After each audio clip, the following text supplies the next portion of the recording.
There are 14 kinds of personal offerings, Ananda. One gives a gift to the Tathagata, accomplished and fully enlightened. This is the first kind of personal offerings. One gives a gift to a Pacceka Buddha. This is the second kind of personal offering. One gives a gift to an Arahant disciple of the Tathagata. This is the third kind of personal offering. One gives a gift to one who has entered upon the way to the realization of the fruit of arhatship. This is the fourth kind of personal offering. One gives a gift to a non-returner. This is the fifth kind of personal offering. One gives a gift to one who has entered upon the way to the realization of the fruit of non-return.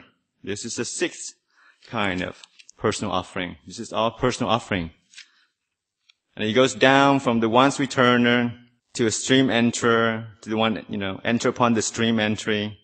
That is the 10th kind of personal offering. Okay, after that, one gives the gift to one outside the dispensation, who is free from lust for sensual pleasure. This is the 11th kind of personal offering.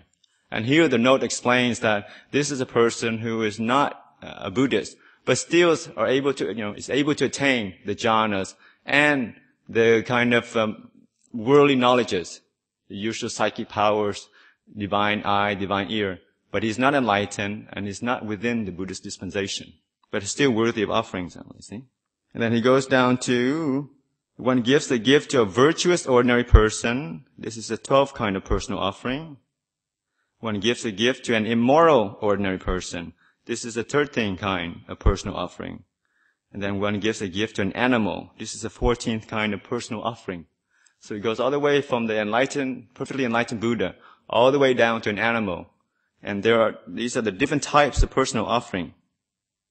And with each of these kind of offering, there is a corresponding, karmic reward for it. Okay. Here Ananda, by giving a gift to an animal, the offering may be expected to be repaid 100-fold.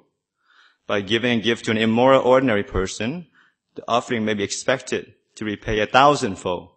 And it goes on, but I think the note, it doesn't mean that, if you give like a piece of food or something, and then you get that by, a certain number of fold back. I think it's, in terms of karmic retribution, it's in our future lives.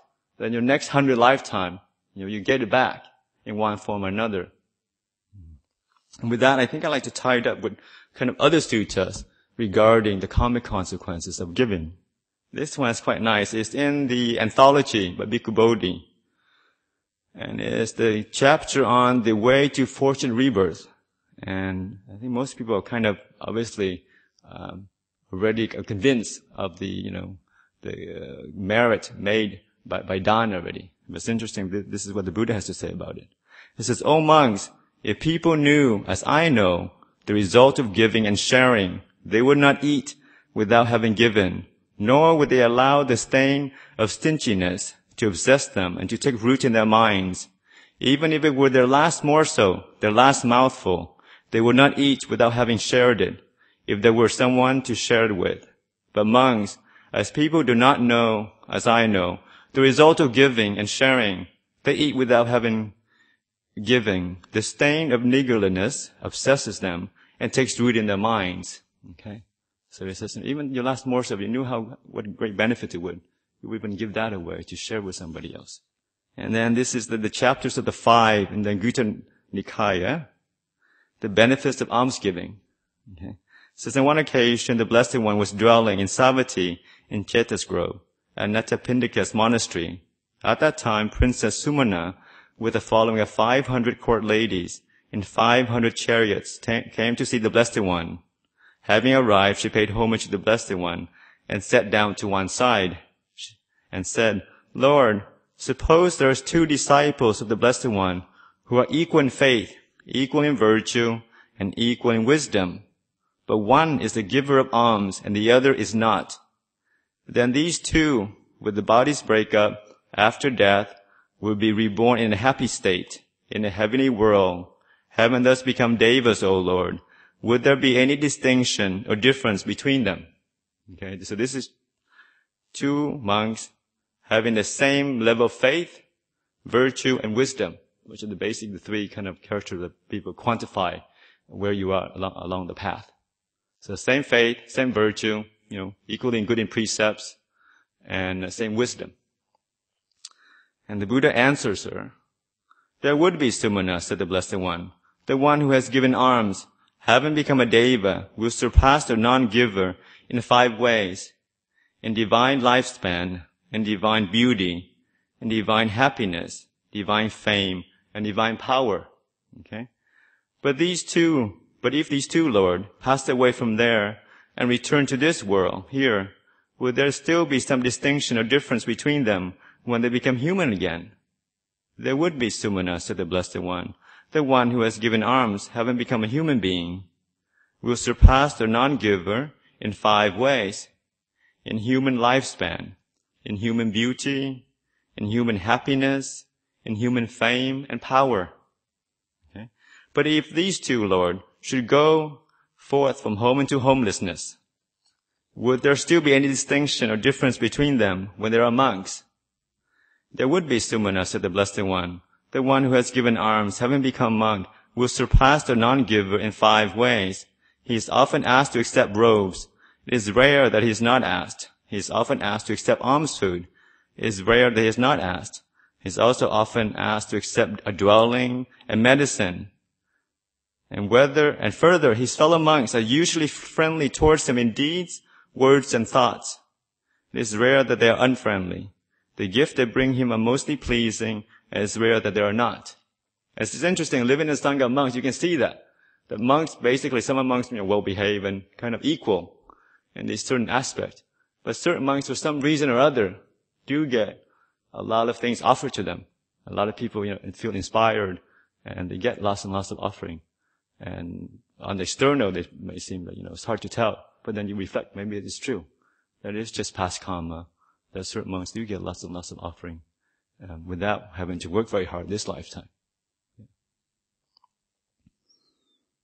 But the gift of alms only goes so far, okay? But Lord, if both attains arahantship, will there still be some distinction or difference between them? He wants to know. In that case, Sumana, I declare there will not be any difference between one liberation and the other. Okay, so it is wonderful, Lord. It is marvelous. One has indeed good reason to give alms, good reason to do meritorious deeds.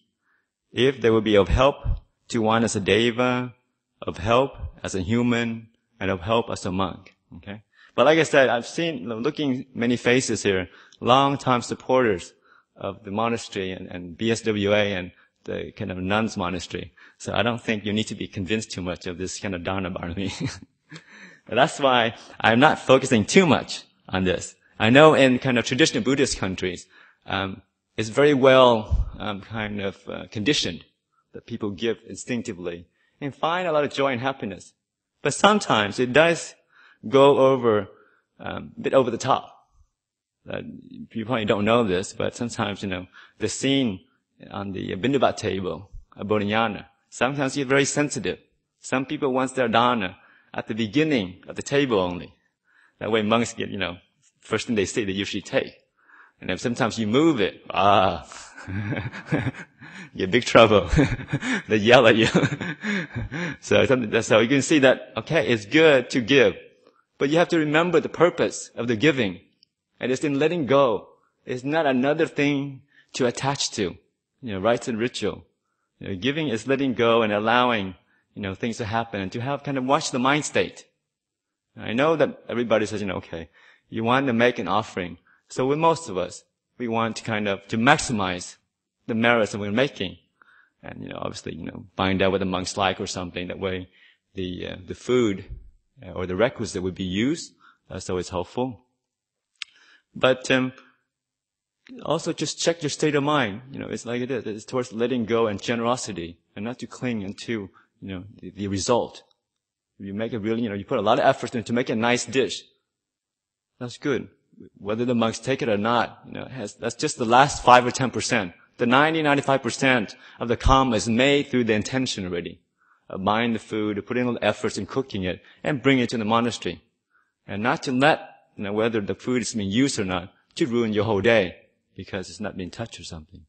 So just to make sure to keep the intention, pure the whole time.